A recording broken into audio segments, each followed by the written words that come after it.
ఈశ్వరౌ నమో మహద్భ్యో ఋషిభ్యో గురుభ్యో నమః. శ్రీచక్రమే దహర చక్రం, అదే చిదంబర చక్రం. ఇదంతా దానిలోనే ఉందండి, ఒక్క శ్రీచక్రంలోనే. కనుక శ్రీచక్రం ఆశ్చర్యకరంగా ఉంటుంది. పరిశీలిస్తూ ఉంటే విశ్వ విన్యాసం అంతా అందులో కనిపిస్తున్నది. ఆ శ్రీచక్రం యొక్క స్వరూపమే నటరాజ ఆకారం. ఇది గుర్తుపెట్టుకోండి. శ్రీచక్రం యొక్క సంపూర్ణ తత్వాన్ని మీరు ఒక రూపకల్పన చేస్తే అదే నటరాజ విగ్రహంగా గోచరిస్తుంది. ఇది ఎలాగో అనే దాని గురించి నటరాజ విగ్రహం వెనకాల శాస్త్రం ఉంది, అవునా లేదా? భారతదేశంలో ఏ విగ్రహం వెనకాలైనా ఒక శాస్త్రం ఉంది, ఒక లెక్క ఉంది, ఒక మెజర్మెంట్ ఉంది, ఒక కాల్కులేషన్ ఉంది, అవునా లేదా అండి? అడగండి, స్థపతుల్ని చెప్తారు. ఎలా పెడితే అలాగా విగ్రహాలు చెక్కకూడదు కదండి. ఈ రోజుల్లో కొత్త కొత్త వినాయక చవితి వస్తుంటే ఆగమ శాస్త్రాలను పక్కన పెట్టి వినాయకుడిని వికృత రూపాలు చేస్తూ ఉంటారు. పరిణామాల్లో పరిమాణాల్లో వాటి వల్ల ఏం జరుగుతుంది? దుష్పరిణామాలు ఎదురవుతున్నాయి మనకు, అవునా లేదా? చూస్తూ ఉన్నాం. ఆ విగ్రహాన్ని చెక్కడానికి ఒక శాస్త్రం ఉంది. ఏదో నా భావం కోసం అంటే ఏంటో కుదరదు. నీ భావం కూడా శాస్త్రీయమై ఉండాలి, అప్పుడు నువ్వు తరిస్తావు. కనుక ఒక శాస్త్రం ఉంది మనకి. కనుక మన విగ్రహాలు ఒట్టి విశ్వాసాలకో శాస్త్రాన్ని ఆధారం చేసుకుని తయారైనటువంటివి. దాన్ని దర్శించాలంటే అనేక మర్మములు ఉన్నాయి. ఒక్కొక్క శబ్దం నుంచి ఉత్పన్నమైనటువంటి చైతన్యం ఎలాంటి తేజోమయ ఆకృతులు తీసుకుంటుందో మన ఈ కళ్ళకేం తెలుసండి ఇక్కడ. కనుక రకరకాల శబ్దాలు, అవి మంత్రములు, వాటి నుంచి ఉత్పన్నమైనటువంటి చైతన్యాలు, అవి తీసుకునే ఆకృతుల్ని దర్శించగలిగిన వాళ్ళని ద్రష్టలు అంటారు. వాళ్ళు మంత్రద్రష్టలు, వాళ్ళు ఋషులు. వారు దేవతల రూపాన్ని వర్ణించి చెప్తారు.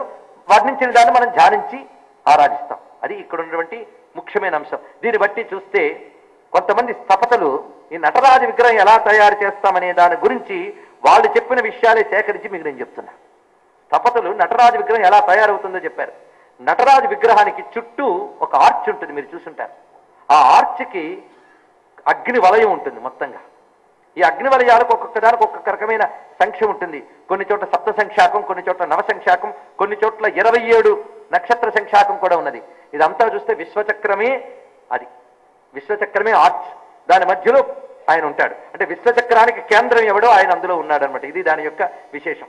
ఇది విశ్వచక్రం అంటారా, అణుచక్రం అంటారా, మీ ఇష్టం. అణుచక్రమన్నా విశ్వచక్రమన్నా ఇది సూక్ష్మ, అది మహత్, అంతే. అణోరణీయాన్ మహతో మహీయాన్. కానీ సూక్ష్మ దశలో అణువు, విస్తార దశలో బ్రహ్మాండం. దానికి సంకేతమే ఆ ఆర్చ్. దానికి కేంద్రంగా ఉన్నటువంటి వాడు ఆ మహా తేజస్ సంపన్నుడు. అందులో ఉన్నటువంటి మహా గొప్పదైన శివశక్తి అందులో ఉంది. గుర్తుపెట్టుకోండి. ఎంత అద్భుతాలు జరుగుతున్నాయంటే ఎంత శక్తి అక్కడుంది. ఆ శక్తి శివశక్తి, అది అందులో ఉన్నటువంటిది. మరి శివశక్తి ఐక్యమైనటువంటి ఒక తత్వం అందులో కనిపించాలి. దానికి గాను వాళ్ళు చెప్పినటువంటి ఒక విశేషం ఏమిటి అంటే, ఈ నటరాజ విగ్రహం తయారు చేయడానికి మేము 2 యంత్రాలను ఆధారం చేసుకుంటాం అని చెప్తున్నారు స్థపతులు, విగ్రహ నిర్మాణ వేత్తలు. ఆ 2 యంత్రములు ఏమిటి అంటే, ఒకటి షట్కోణ యంత్రం, రెండవది శ్రీచక్రం. వాళ్ళు చెప్పిన విశేషం ఇది. ఒకటి షట్కోణ యంత్రం తీసుకుంటారట. అంటే ఒక వృత్తంలో షట్కోణాన్ని గీసి, షట్కోణం తెలుసు కదా, పైకో త్రికోణం, కిందో త్రికోణం.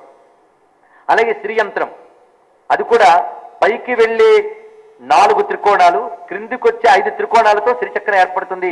అదే దహర చక్రం అండి. మొత్తానికి అది తయారవడం కూడా చూడండి. అయితే షట్కోణం లేకపోతే శ్రీచక్రం అని చెప్పారు ఇక్కడ కూడా. షట్కోణంతో నటరాజ విగ్రహం చేస్తే ఎలా పోల్చుకోవాలి, శ్రీచక్రంతో నటరాజ విగ్రహం చేస్తే ఎలా పోల్చుకోవాలో ఒక లెక్క ఉంది దానికి కూడా. షట్కోణంతో చేసినట్లయితే ఆ చేతులు ఉన్నాయే అవి ఆర్చుకు తగులుతూ ఉంటాయిటండి షట్కోణంతో చేసిన దానికి. శ్రీచక్రంతో చేసినట్లయితే అవి ఆర్చుకు తగలవు, మధ్యలో ఉంటాయట అవి. అది పోల్చుకోవాల్సిన విధానం. శ్రీచక్రంతో చేసినట్లయితే మధ్యలో ఉంటాయి, షట్కోణంతో చేస్తే ఆర్చుకు తగులుతాయి. ఇది దానికి ఉన్నటువంటి ప్రత్యేకత. ఎందుకంటే మీరు శ్రీచక్రాన్ని ఎప్పుడైనా చూడండి, త్రికోణములన్నీ ఒక ఆవృత్తిలో రాగానే, అంటే మొత్తం అవి 5 త్రికోణ చక్రములు, మధ్యలో బిందు చక్రం ఉంటుంది. ఈ త్రికోణములన్నీ వచ్చిన తర్వాత క్రమంగా అష్టదళ పద్మం, తర్వాత షోడశదళ పద్మం, తర్వాత చతురస్రం వస్తుంది. కానీ త్రికోణాలన్నీ ఎక్కడున్న సెంటర్లో ఉన్నాయి చూడండి ఇక్కడ త్రికోణములన్నీ. ఈ త్రికోణములు మొత్తం 43 త్రికోణాలు. ఈ 43 త్రికోణాలు ఎలా ఏర్పడ్డాయి అది కూడా తెలియాలి. 43 త్రికోణాలు ఏర్పడడానికి 9 త్రికోణాలు కారణం.